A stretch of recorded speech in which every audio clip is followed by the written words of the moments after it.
The Story of Civilization, Volume 6, The Reformation, by Will Durant, Part 3, Continued, Cassette 2, Side 1. Herat, wrote a Timurid prince, is the garden of the world. Ulugh Beg cherished scientists and raised at Samarkand the greatest observatory of the age.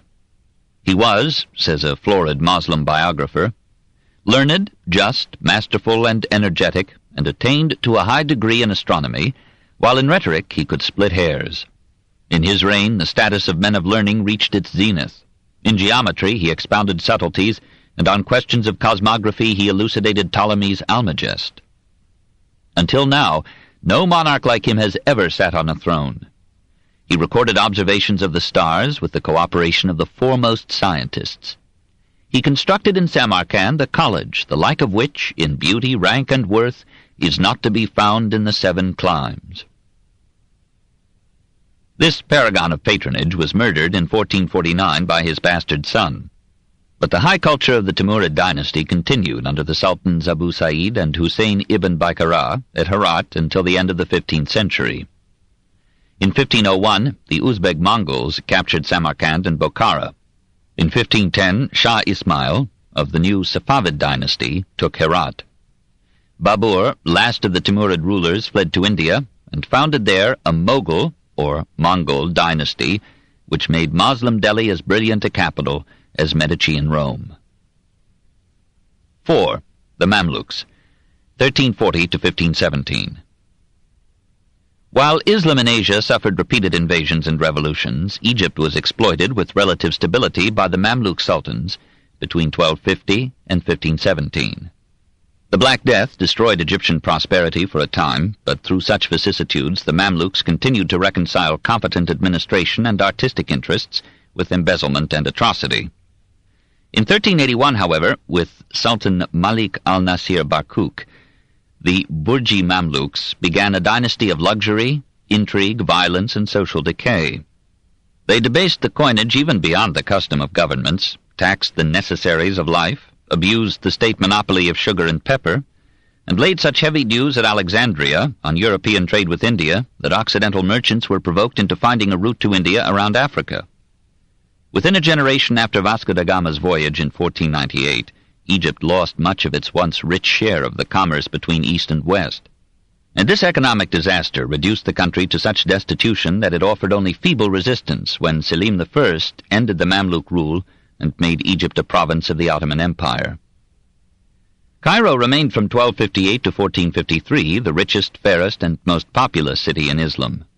Ibn Battuta described it glowingly in 1326, and Ibn Khaldun, visiting it in 1383, called it the metropolis of the universe, the garden of the world, the ant-heap of the human species, the throne of royalty, a city adorned with palaces and chateaux, convents, monasteries, and colleges, and illumined by the stars of erudition, a paradise so bounteously watered by the Nile that the earth seems here to offer its fruits to men as gifts and salutations. To which the toilsome Fellahin might have demurred. The Egyptian mosques of this age reflected the severity of the government rather than the colors of the sky. Here were no ivans or portals of glazed brick and tinted tile as in Islamic Asia, but massive stone walls that made the mosque a fortress rather than a house of prayer. The mosque of Sultan Hassan was the wonder of its age, and is still the stateliest monument of Mamluk art. The historian al-Makrizi thought that it surpassed all other mosques ever built, but he was a Cairene patriot. An uncertain tradition tells how the Sultan collected renowned architects from many lands, asked them to name the tallest edifice on earth, and bade them erect a loftier one. They named the palace of Khosru I at Ctesiphon, whose surviving arch rises 105 feet from the ground. Stealing stones from crumbling pyramids, their workmen built the walls of the new mosque up to 100 feet, added a cornice for 13 feet more, and raised at one corner a minaret to 280 feet. The gloomy, towering mass impresses but hardly pleases the Western eye. The Cairotes, however, were so proud of it that they invented or borrowed a legend in which the Sultan cut off the right hand of the architect lest he should ever design an equal masterpiece, as if an architect designed with his hand. More attractive, despite their function, were the funerary mosques that the Mamluk sultans built outside Cairo's walls to embalm their bones. Sultan Barkuk al-Zahir, who began life as a Circassian slave, ended in mute glory in the most splendid of these tombs. The greatest builder among the Burji Mamluks was Kait Bey. Though harassed by war with the Turks, he managed to finance costly edifices in Mecca, Medina, and Jerusalem. Restored in Cairo the citadel of Saladin and the University Mosque of El-Azhar, built a hotel famous for its arabesques of stone, raised within the capital a mosque with ornate ornament, and crowned his demise with a memorial mosque in granite and marble whose superb decoration, lofty balconied minaret, and geometrically carved dome make it one of the lesser victories of Moslem art. All the minor arts flourished under the Mamluks. Carvers in ivory, bone, and wood made 1,000 handsome products, from pen boxes to pulpits, conceived with taste and executed with unremitting industry and skill. Witness the pulpit from Kait Bey's extramural mosque in the Victoria and Albert Museum. Gold and silver inlay reached its peak during these bloody dynasties, and Egyptian pottery, which had invented 1,000 novelties in its immemorial millenniums, now gave the world enameled glass, mosque lamps, beakers, vases, painted with figures or formal ornament in colored enamel, sometimes enhanced with gold.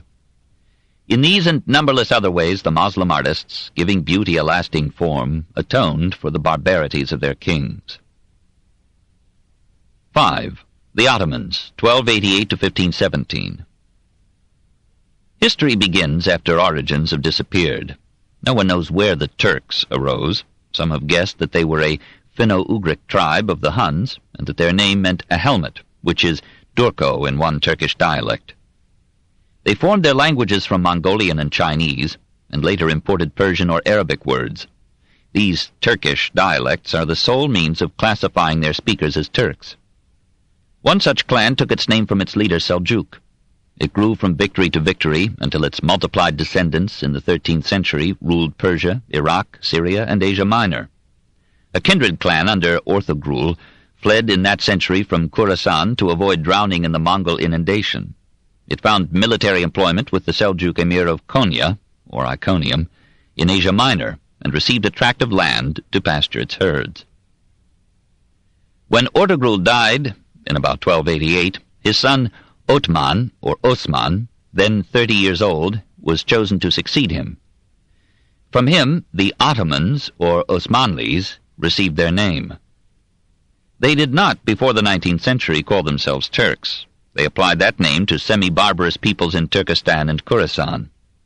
In 1290, seeing that the Seljuks were too weak to prevent him, Ottoman made himself the independent emir of a little state in northwestern Asia Minor, and in 1299 he advanced his headquarters westward to Yenişehir. He was not a great general, but he was patiently persistent. His army was small, but it was composed of men more at home on horse than on foot, and willing to risk a weary life or limb for land, gold, women, or power. Between them and the Sea of Marmara lay drowsy Byzantine cities ill-governed and poorly defended. Ottoman laid siege to one such town, Brusa. Failing at first, he returned again and again to the attempt. Finally it surrendered to his son Orkhan, while Ottoman himself lay dying at Yenişehir in 1326. Orkhan made Brusa, sanctified with his father's bones, the new capital of the Ottomans. Manifest destiny, that is, desire plus power, drew Orkhan toward the Mediterranean, ancient circlet of commerce, wealth, and civilization. In the very year of Brusa's fall, he seized Nicomedia, which became Izmid. In 1330, Nicaea, which became Iznik. In 1336, Pergamum, which became Bergama. These cities, reeking with history, were centers of crafts and trade. They depended for food and markets upon environing agricultural communities already held by the Ottomans. They had to live with this hinterland or die. They did not resist long. They had been oppressed by their Byzantine governors and heard that Orkhan taxed lightly and allowed religious liberty. And many of these Near Eastern Christians were harassed heretics, Nestorians or Monophysites. Soon a large part of the conquered terrain accepted the Moslem creed, so war solves the theological problems before which reason stands in hesitant impotence. Having thus extended his realm, Orkhan took the title Sultan of the Ottomans.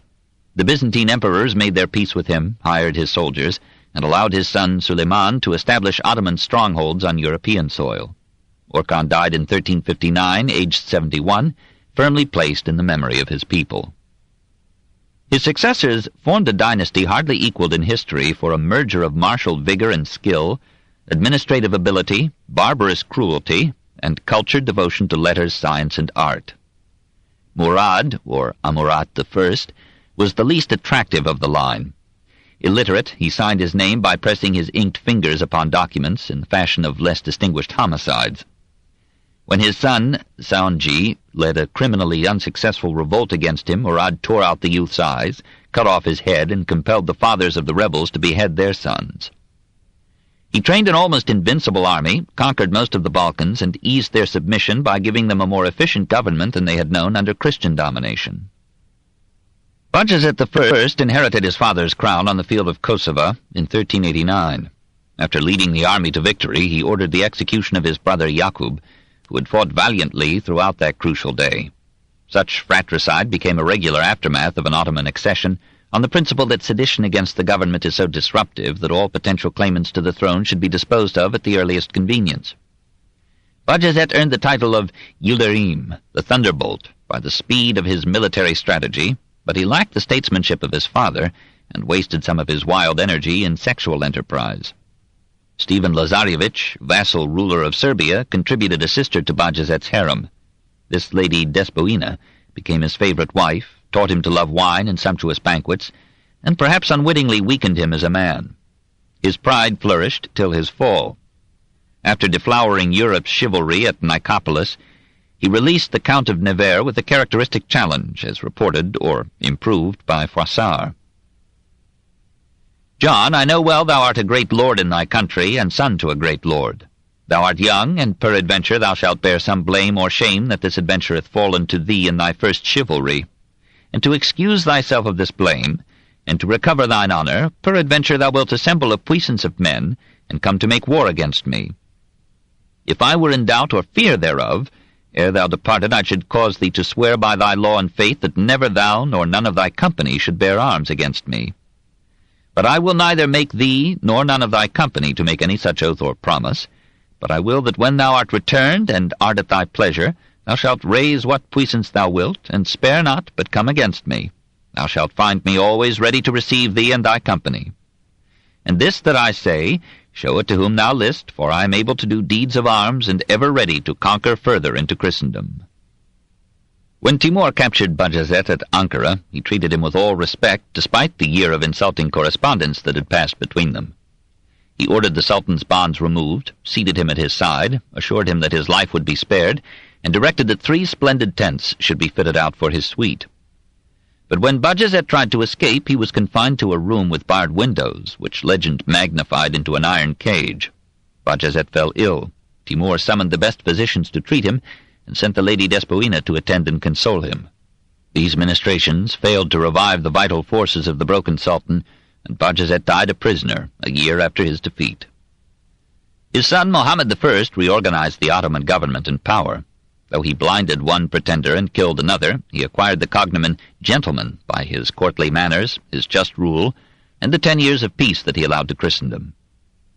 Murad II had like tastes and preferred poetry to war. But when Constantinople set up a rival to depose him, and Hungary violated its pledge of peace, he proved himself at Varna, in 1444, as good a general as any. Then he retired to Magnesia in Asia Minor, where twice a week he held reunions of poets and pundits, read verse and talked science and philosophy. A revolt at Adrianople called him back to Europe. He suppressed it and overcame Hunyadi János in the Second Battle of Kosovo. When he died in 1451, after 30 years of rule, Christian historians ranked him among the greatest monarchs of his time. His will directed that he should be buried at Brusa in a modest chapel without a roof, so that the mercy and blessing of God might come unto him with the shining of the sun and moon, and the falling of the rain and dew upon his grave. Mohammed II equaled his father in culture and conquests, political acumen, and length of reign, but not in justice or nobility. Bettering Christian instruction, he broke solemn treaties and tarnished his victories with superfluous slaughter. He was orientally subtle in negotiation and strategy. Asked what his plans were, he answered, "If a hair in my beard knew, I would pluck it out."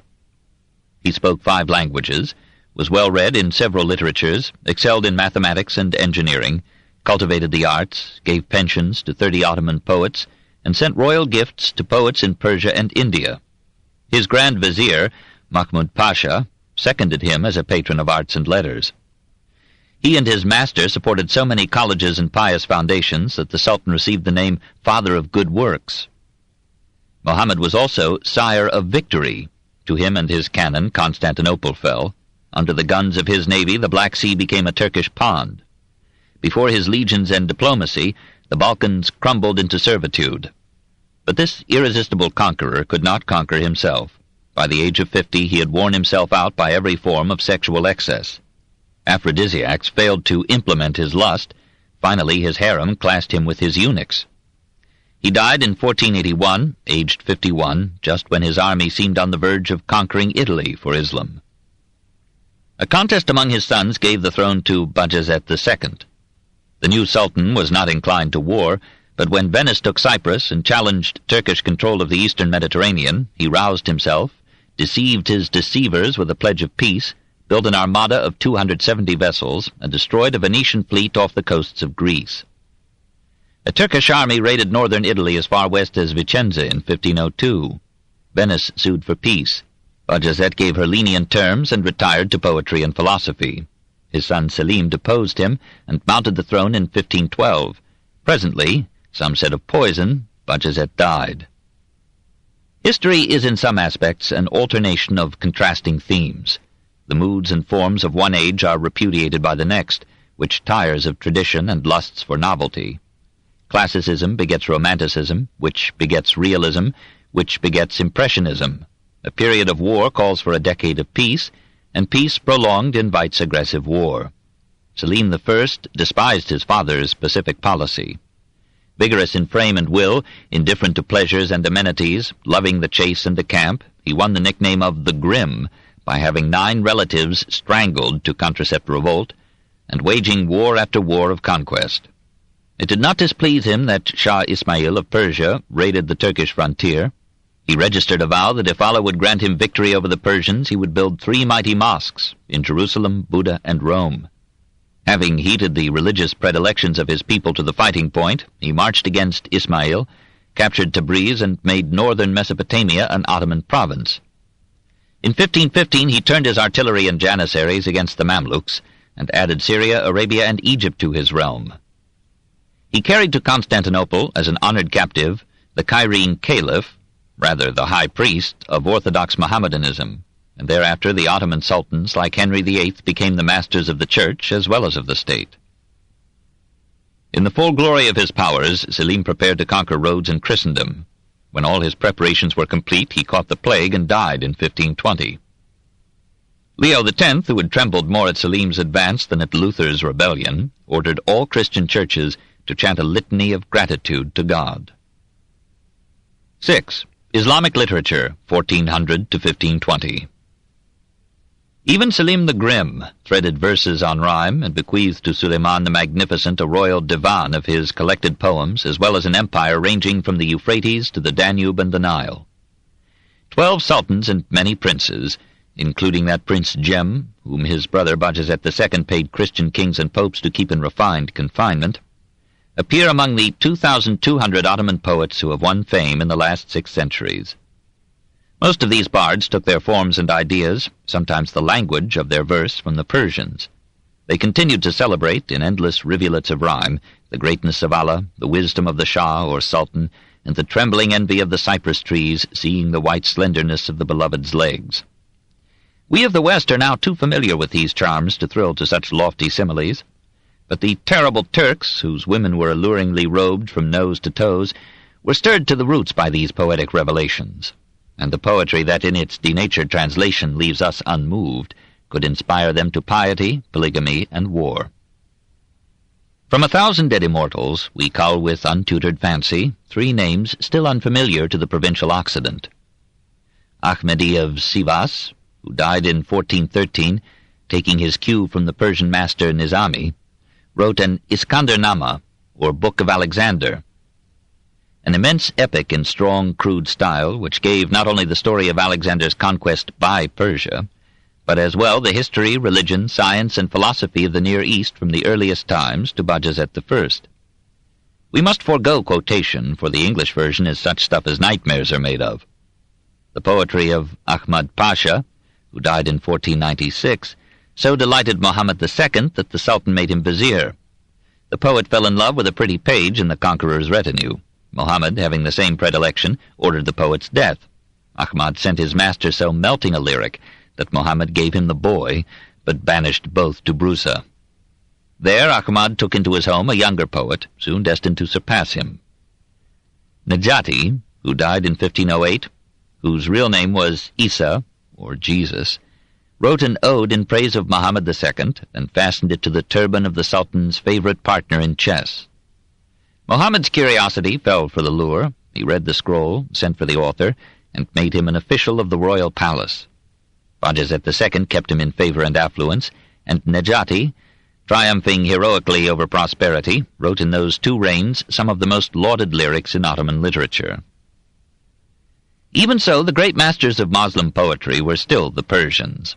The court of Hussein Baikara at Herat so teemed with nightingales that his vizier, Mir Ali Shir Nawai, complained, "If you stretch out your feet, you kick the backside of a poet," to which a bard replied, "And so do you if you pull up yours." For Mir Ali Shir, who died in 1501, besides helping to rule Khorasan, supporting literature and art, and winning renown as a miniaturist and a composer, was also a major poet, at once the Maecenas and Horace of his time. It was his enlightened patronage that gave aid and comfort to the painters Bizad and Shah Muzaffar, and the musicians Kul Muhammad, Shaikh-i Nai, and Hussein Udi, and the supreme Moslem poet of the 15th century, Mullah Nuruddin Abderrahman Jami, who died in 1492. In a long and uneventful life, Jami found time to achieve fame as a scholar and mystic as well as a poet.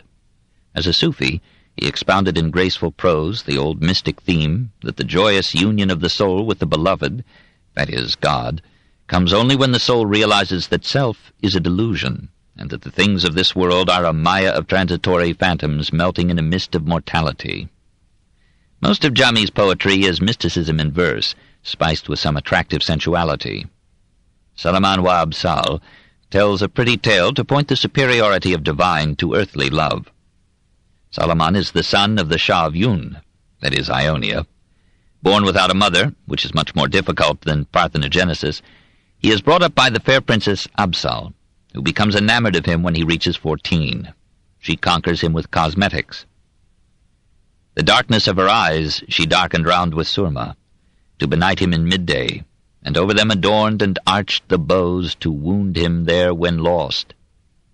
Her musky locks into so many snaky ringlets curled, in which temptation nestled o'er her cheek, whose rose she kindled with vermilion dew, and then one subtle grain of musk laid there, the bird of that beloved heart to snare. Sometimes in passing with a laugh would break the pearl-enclosing ruby of her lips, or, rising as in haste, her golden anklets clash, at whose sudden summons to bring down under her silver feet the golden crown. The crown of the heir-apparent prince. He yields without effort to these lures, and for a time boy and lady enjoy a lyric love. The king reproaches the youth for such dalliance, and bids him steel himself for war and government. Instead, Salaman elopes with Absal on a camel, like sweet twin almonds in a single shell. Reaching the sea, they make a boat, sail it for a moon, and come to a verdant isle rich in fragrant flowers, singing birds, and fruit falling profusely at their feet. But in this Eden conscience stabs the prince with thoughts of the royal tasks he has shunned. He persuades Absal to return with him to Yun. He tries to train himself for kingship, but is so torn between duty and beauty that at last, half-mad, he joins Absal in suicide. They build a pyre and leap hand in hand into its flames. Absal is consumed, but Salaman emerges incombustible. Now, his soul cleansed, he inherits and graces the throne. It is all an allegory, Jami explains. The king is God, Salaman is the soul of man, Absal is sensual delight. The happy isle is a satanic Eden, in which the soul is seduced from its divine destiny. The pyre is the fire of life's experience, in which sensual desire is burned away. The throne that the purified soul attains is that of God himself. It is hard to believe that a poet who could so sensitively picture a woman's charms would seriously ask us to shun them, except occasionally. With an audacity redeemed by the result, Jami dared to rhyme again the favorite themes of a dozen poets before him, Yusuf u Zulaika and Laila wa Majnun. In an eloquent exordium, he restates the Sufi theory of heavenly and earthly beauty. In the primal solitude, while yet existence gave no sign of being, and the universe lay hid in the negation of itself, something was. It was beauty absolute, showing herself to herself alone, and by her own light. As of a most beautiful lady in the bridal chamber of mystery was her robe, pure of all stain of imperfection. No mirror had her face reflected, nor had the comb passed through her tresses, nor the breeze with balmy breath stirred even a single hair, nor any nightingale come nestling to her rose. But beauty cannot bear to be unknown. Behold the tulip on the mountain-top, piercing the rock with its shoot at the first smile of spring. So beauty eternal came forth from the holy places of mystery to beam on all horizons and all souls. And a single ray, darting from her, struck earth and its heavens, and so she was revealed in the mirror of created things. And all atoms of the universe became as mirrors, casting back each one an aspect of the eternal glory. Something of her brightness fell upon the rose, and the nightingale was crazed with helpless love. Fire caught her ardor, and 1,000 moths came to perish in the flame. And she it was who gave the moon of Canaan that sweet brightness which made Zuleika mad. From these celestial heights, Jami descends to describe the Princess Zuleika's loveliness with fervent repetition and detail, even to her chaste fortress and forbidden place. Her breasts were orbs of a light most pure, twin bubbles new risen from Fount Kafur, 2 young pomegranates grown on one spray, where bold hope never a finger might lay. She sees Joseph in a dream and falls in love with him at first seeming, but her father marries her to Potiphar, his vizier. Then she sees Joseph in the flesh, exposed in the market as a slave. She buys him, tempts him, he refuses her advances, she wastes away. The vizier dies, Joseph displaces him and marries Zuleika. Soon both waste away, at last to death. Only the love of God is truth and life. It is an old tale, but who could sleep over such sermons? 7. Art in Asiatic Islam. Through all the reach of Islam, from Granada to Delhi and Samarkand, kings and nobles used geniuses and slaves to raise mosques and mausoleums, to paint and fire tiles, to weave and dye silks and rugs, to beat metal and carve wood and ivory, to illuminate manuscripts with liquid color and line. The Ilkhans, the Timurids, the Ottomans, the Mamluks, even the petty dynasties that ruled the frailer fragments of Islam maintained the Oriental tradition of tempering pillage with poetry and assassination with art. In rural villages and urban palaces, wealth graduated into beauty, and the fortunate few enjoyed the nearness of things tempting to the touch or fair to see. The mosque was still the collective shrine of Moslem arts. There, brick and tile composed the lyric of the minaret. Portals of faience broke into flashing colors the ardor of the sun. The pulpit displayed the carved contours or inlaid intricacies of its wood. The splendor of the mihrab pointed the worshipper to Mecca. Grills and chandeliers offered their metal lacery as homage to Allah. Rugs softened tile floors and cushioned praying knees. Precious silks enveloped illuminated Qurans. At Tabriz, Clavijo marveled at beautiful mosques adorned with tiles in blue and gold, and at Isfahan one of Uljaitu's viziers set up in the Friday mosque a mihrab in which prosaic stucco became a lure of arabesques and lettering. Uljaitu himself raised at Sultaniya a sumptuous mausoleum in 1313, planning to bring to it the remains of Ali and Hussein, the founder saints of the Shia sect. The plan miscarried graciously, and the Khan's own bones were housed in this imposing cenotaph. Immense and majestic are the ruins of the mosque at Veramin, built in 1326. Timur loved to build, and stole architectural ideas, as well as silver and gold, from the victims of his arms. Like a conqueror, he favored mass as symbolizing his empire and his will. Like a nouveau riche, he loved color and carried decoration to extravagance. Charmed by the glazed blue tiles of Herat, he drew Persian potters to Samarkand to face with gleaming slabs the mosques and palaces of his capital. Soon the city shone and sparkled with glorified clay. At Damascus he noted a bulbous dome swelling out above the base and then tapering upward to a point. He bade his engineers take its plan and measurements before it fell in the general conflagration. He topped Samarkand with such domes and spread the style between India and Russia, so that it ranges now from the Taj Mahal to the Red Square. When he returned from India, he brought back so many artists and artisans that they raised for him in 3 months a gigantic mosque, the Church of the King, with a portal 100 feet high and a ceiling upheld by 480 pillars of stone. For his sister Chukchukbika, he built the funerary mosque that became the architectural masterpiece of his reign. When he ordered a mosque to honor the memory of his chief wife, Bibi Kanun, he supervised the construction himself, threw meat to the workers in the excavations and coins to assiduous artisans, and inspired or compelled all to work con furia, until winter halted building and cooled his architectural fire. His descendants achieved a maturer art. At Mashhad, on the way from Tehran to Samarkand, Shah Rukh's enterprising wife, Gawhar Shad, engaged the architect Kavamanddin to build the mosque that bears her name in 1418. It is the most gorgeous and colorful production of Muslim Persian architecture.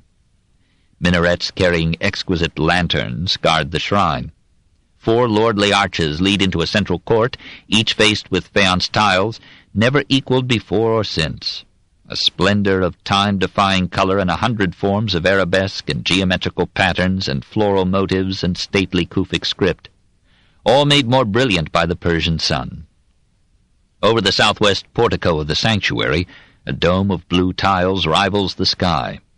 And on the portal, in large white letters on a blue ground, is the proud and pious dedication of the Queen.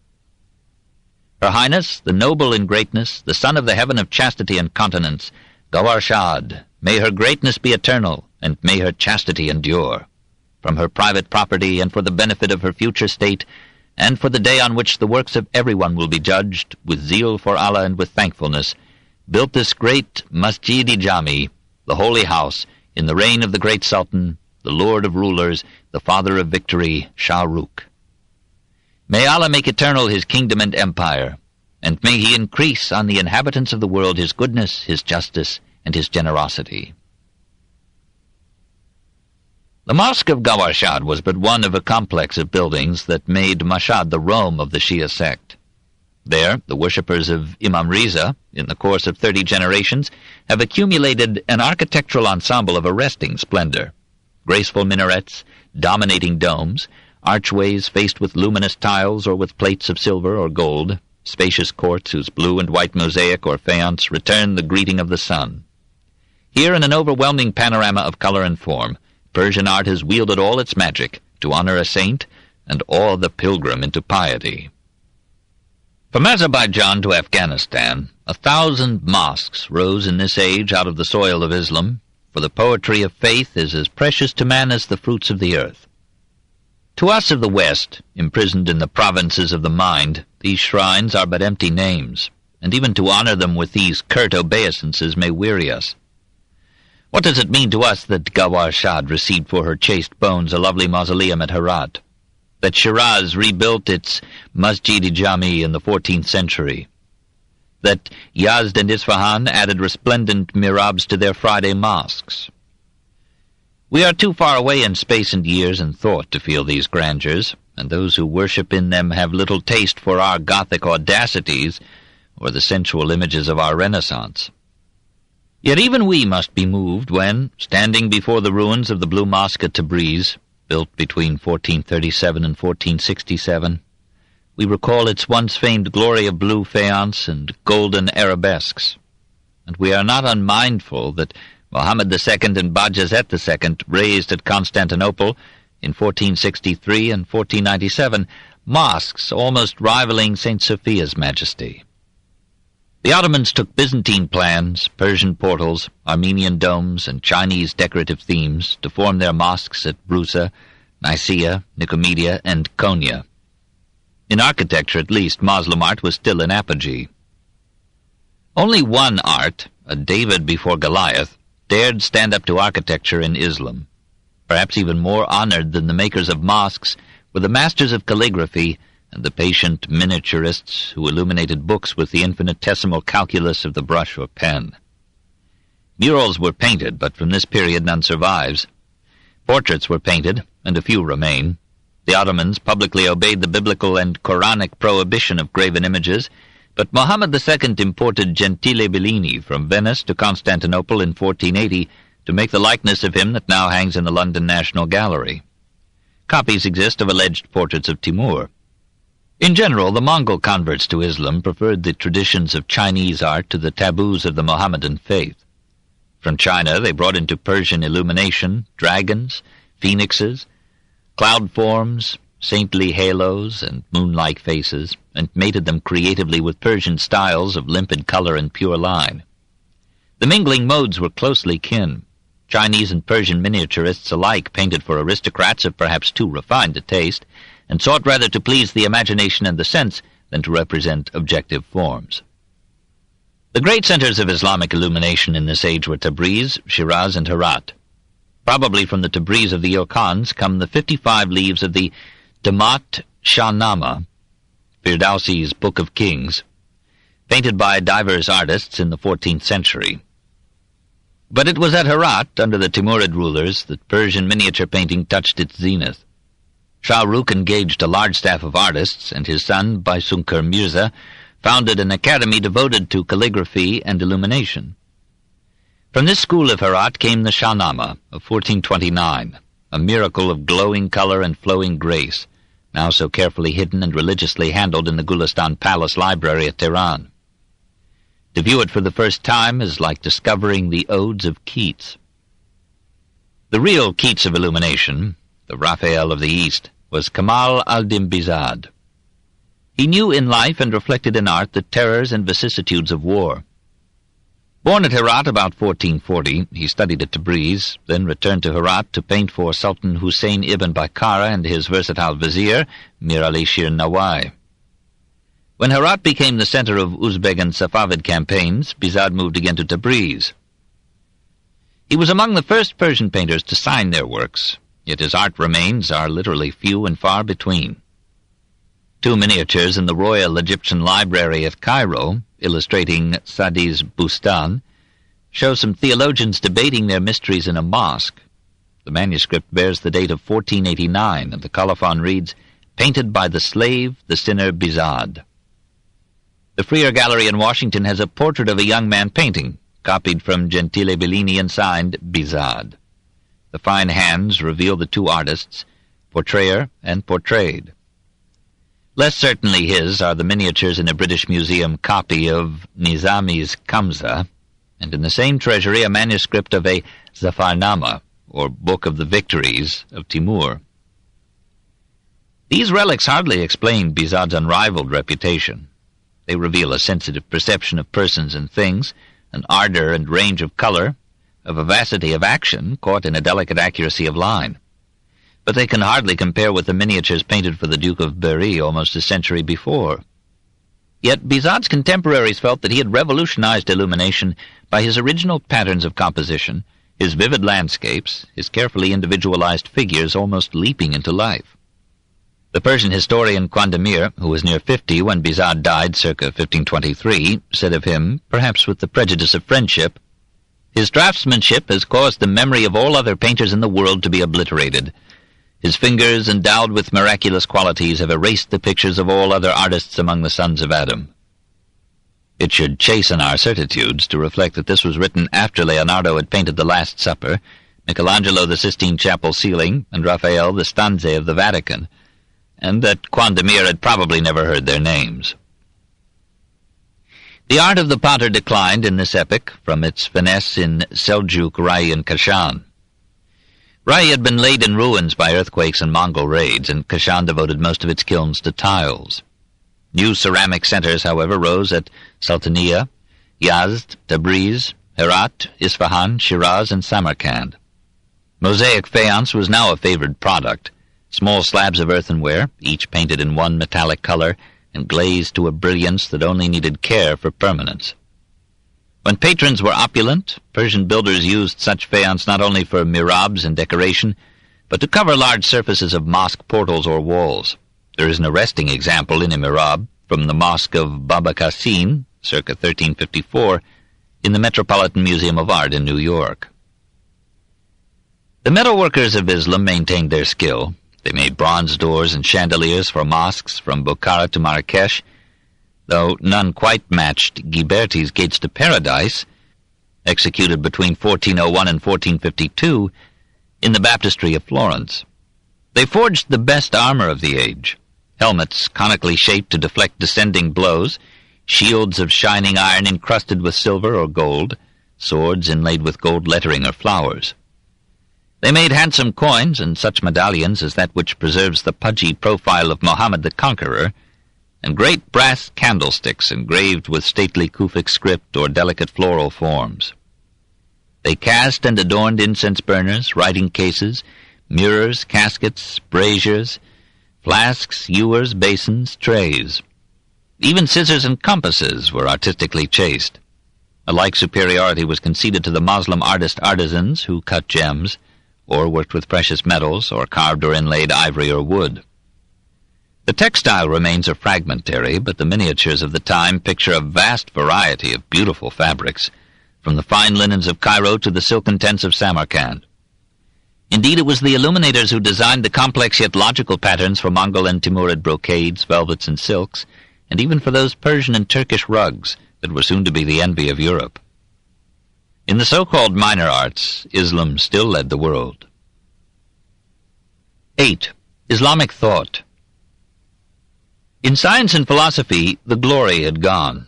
Religion had won its war against them just when it was giving ground in the adolescent West. The highest honors now went to theologians, dervishes, fakirs, saints. And scientists aimed rather to absorb the findings of their predecessors than to look nature freshly in the face. At Samarkand, Moslem astronomy had its last fling when the stargazers in the observatory of Uleg Beg formulated, in 1437, astronomic tables that enjoyed high esteem in Europe till the 18th century. Armed with tables and an Arab map, an Arab navigator piloted Vasco da Gama from Africa to India on the historic voyage that ended the economic ascendancy of Islam. In geography, the Muslims produced a major figure in this age. Born at Tangier in 1304, Muhammad Abu Abdallah ibn Battuta wandered through Darul Islam, the Mohammedan world, for 24 years and returned to Morocco to die in Fez. His itinerary suggests the immense spread of Muhammad's creed. He claims to have traveled 75,000 miles, more than any other man before the age of steam, to have seen Granada, North Africa, Timbuktu, Egypt, the Near and Middle East, Russia, India, Ceylon, and China, and to have visited every Moslem ruler of the time. In each city he paid his respects first to the scholars and divines, only then to the potentates. We see our own provincialism mirrored in him when he lists the 7 mighty kings of the world, all Moslems except one Chinese. He describes not only persons and places, but the fauna, flora, minerals, food, drinks, and prices in the various countries, the climate and physiography, the manners and morals, the religious rituals and beliefs. He speaks reverently of Jesus and Mary, but takes some satisfaction in noting that every pilgrim who visits the Church of the Resurrection in Jerusalem pays a fee to Muslims. When he returned to Fez and related his experiences, most of his hearers put him down as a romancer. But the vizier ordered a secretary to record Batuta's dictated memoirs. The book was lost and almost forgotten until it was discovered in the modern French occupation of Algiers.